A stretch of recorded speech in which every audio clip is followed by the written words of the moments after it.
बिल्कुल विवेक जी, मैं आज पहली बार आपसे मिला। मैंने बहुत सुना आपके बारे में, देखा भी। सनातन के विरुद्ध में खूब अच्छी तरीके से बात कर लेते हैं आप, अच्छी तरीके से बात कर लेते हैं आप। खूब अच्छे फॉलोअर्स हैं आपके, खूब आपको फॉलो करते हैं। मैं एक बार जरूर इस बात को कहना चाहूँगा कि उस दिन आप कहाँ थे जिस दिन ओबीसी ने योगी जी को मदारी कहा था।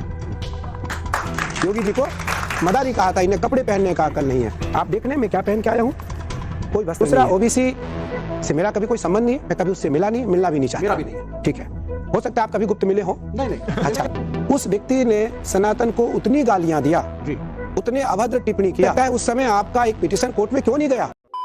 तो आज के इस वीडियो में स्वामी कैलासानंद ने विवेक श्रीवास्तव को धो दिया है, क्योंकि स्वामी जी से विवेक श्रीवास्तव सवाल करके सोच रहा था कि स्वामी जी फंस गए हैं, लेकिन हुआ इसका उल्टा। स्वामी जी ही उल्टे से धो दिए हैं और इसका पूरा कच्चा चिट्ठा खोल दिए कि विवेक श्रीवास्तव हमेशा हिंदू धर्म के खिलाफ ही बोलता है। जिसके बाद विवेक का चेहरा देखने लायक था, क्योंकि उसके पास कुछ बचा ही नहीं था जवाब, और विवेक अपनी कई बातों में खुद ही फंसे जा रहा था, इसलिए अपनी अच्छी खासी बेइज्जती करा बैठा है। वीडियो आपको जरूर अच्छा लगेगा, इसलिए अंत तक जरूर देखिएगा। तो चलिए सीधे शुरू करते हैं। बिल्कुल विवेक जी, मैं आज पहली बार आपसे मिला। मैंने बहुत सुना आपके बारे में, देखा भी। अच्छा है, खूब प्रखर वक्ता है आप।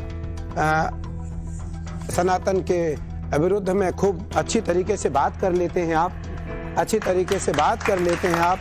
खूब अच्छे फॉलोअर्स हैं आपके, खूब आपको फॉलो करते हैं। मैं एक बार जरूर इस बात को कहना चाहूँगा कि उस दिन आप कहाँ थे जिस दिन ओबीसी ने योगी जी को मदारी कहा था। योगी जी को मदारी कहा था, इन्हें कपड़े पहनने का अकल नहीं है। आप देखने में क्या पहन के आया हूँ, कोई वस्त्र नहीं है, क्योंकि हम सिला हुआ वस्त्र नहीं पहनते, और इतना वस्त्र है, नीचे वस्त्र नहीं पहनते। हमारे टहनी से नीचे वस्त्र ना आए, हमारी परंपरा है। अब हमें कोई कह दे कि मैं भिखारी हूँ, मेरे पास वस्त्र नहीं है, नहीं। पहले हमारी मौलिक सिद्धांतों का अध्ययन आपको करना पड़ेगा कि साधु संतों का मौलिक अधिकार क्या है, एक। दूसरा, ओबीसी से मेरा कभी कोई संबंध नहीं है, मैं कभी उससे मिला नहीं, मिलना भी नहीं चाहता। मेरा भी नहीं है। ठीक है, हो सकता है आप कभी गुप्त मिले हो। नहीं। अच्छा, अच्छा, ठीक है। तो विवेक जी, उस व्यक्ति ने सनातन को उतनी गालियां दिया जी, उतने अभद्र टिप्पणी किया, मुझे जो प्रतीत है जी, मुझे लगता है संसार में उतनी टिप्पणी, उतनी अभद्र गालियां संसार में किसी ने भी सनातनियों को नहीं दिया होगा जी। मुझे लगता है उस समय आपका एक पिटीशन कोर्ट में क्यों नहीं गया कि मैं भी इस भारत में रहता हूँ, मैं भी इस भारत में रहता हूँ। आपको भारत के लिए, देखिए भारत तो सबका है, तिरंगा के नीचे हमें झुकना है। धर्म सबका, पंथ सबका अलग अलग हो, झंडा तो हमारी एक है, हमें उस झंडे के नीचे सबको झुकना है। यहाँ जितनी ये श्रेष्ठ हमारी जनता बैठी हुई है, आप 4 के 4 सरस्वती भरत पुत्र बैठे हुए हैं। मैं धर्म के रूप में यहाँ आचार्य पद पर स्थापित एक आचार्य बैठा हूँ। ये देवर्षि नारद के रूप में मैं फिर आपको देखो, ये तालियां बजी, तालियां कभी नारद मुनि हो जाते हैं। नहीं, मैं वो जब देवर्षि नारद कह रहे हैं वो भी नारद मुनि ही कह रहे हैं, तो फिक्र मत कीजिए। मैं आपको नारद जी की एक बात बता रहा हूँ। यहाँ जितनी आज हमारी माताएं, बहनें, हमारी छोटी छोटी बहनें, हमारे बुजुर्ग बैठे हैं, विद्वान बैठे हैं, आप चारों, नारद का मैं एक शाब्दिक अर्थ इसलिए यहाँ बता देना चाहता हूँ कि नारद का जो भ्रम है वो दूर हो। नारद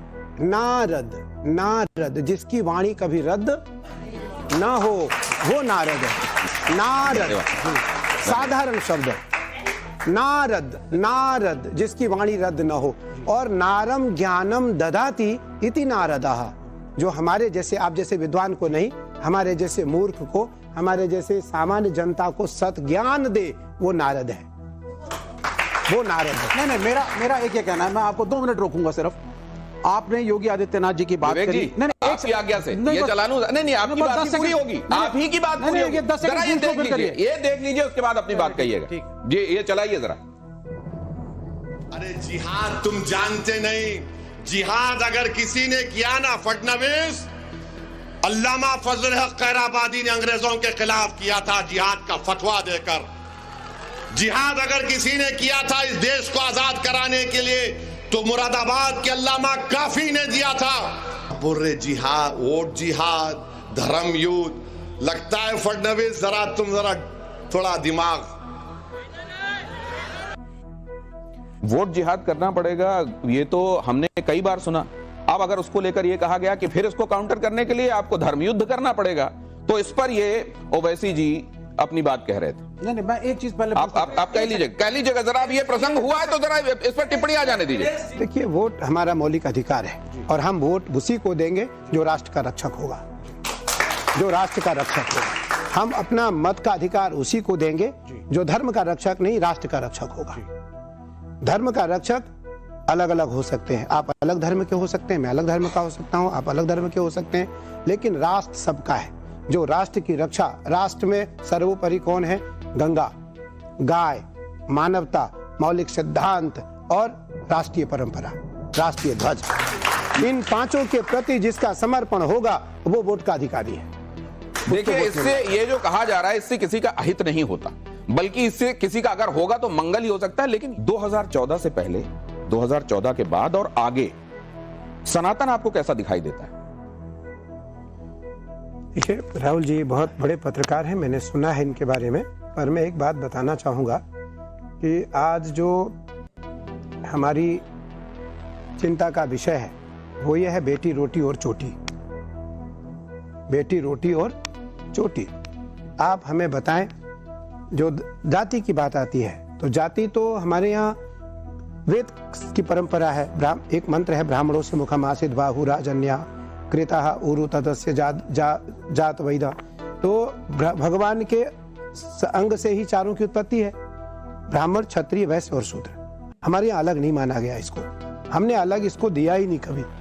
शूद्र जो है वो भगवान के पैर है, भगवान के, हम सदैव भगवान की पैरों की पूजा करते हैं। लेकिन आज जो हमारी युवा पीढ़ी है उनमें आपको धर्म परिवर्तन होते हुए नहीं दिखाई पड़ रहा है? मैं उत्तर दूं जी। धर्म परिवर्तन मेरे हिसाब से एक आध्यात्मिक अपराध है, मैं उसके बहुत सख्त विरुद्ध अच्छा है, नहीं तो बहुत अच्छा है। ठीक है, क्यों? लेकिन कुछ धर्मों में दूसरे लोगों को अज्ञानी और अंधकार में डूबा हुआ बताकर, समझकर उनको ज्ञान और प्रकाश के उसमें लाने की कोशिश में धर्म परिवर्तन का एक प्रावधान किया गया है। मैं समझता हूँ कि यही अपने आप में एक अनाध्यात्मिक भाव और बात है, तो मैं इसका सख्त विरोधी हूँ। बिल्कुल ठीक है, अच्छा है, क्यों अच्छा है? तो दूसरी बात, एक नहीं है, अरे मैंने कहा अधिकार है, संविधान, आप उसको जस्टिस नहीं देंगे अपने समाज में। विवेक अम्बेडकर ने गलत किया था। विवेक, मैं आप कुछ कहूं? अम्बेडकर पे बोल आपने उत्तर दे दिया, क्यों हिंदू धर्म? अरे सुन तो लीजिए महाराज। नहीं, विवेक जी कह रहे हैं कि विवेक श्रीवास्तव जैसे लोग हर डिबेट में पसमार नहीं खाते हैं, यही बहुत बड़ा बात है। क्योंकि जैसे इसका नाम हिंदू है, हिंदू धर्म का ऐसा कोई मौका नहीं है जहाँ पे हिंदू धर्म का यह विरोध करने में नहीं रहता है। बस एक मौका खोजता है, उसके बाद हिंदू धर्म में ये है वो है, सिर्फ बुराई गिनाना शुरू कर देता है। पता नहीं ये कितना बेशर्म है कि हर बार बेइज्जती कराने के बाद भी फिर भी यह डिबेट में आकर ऐसे ही बातें करता है जिससे अपनी ही धुलाई कराए। ये सोच लिया है कि धुलाई करा कहीं मानेगा हर जगह से। खैर, आपको अगर थोड़ा सा वीडियो अच्छा लगा तो वीडियो को लाइक कर दीजिए और ऐसे ही वीडियोस के लिए आप हमारे चैनल को सब्सक्राइब जरूर कर लीजिएगा। हम मिलते हैं बहुत जल्द किसी और वीडियो में।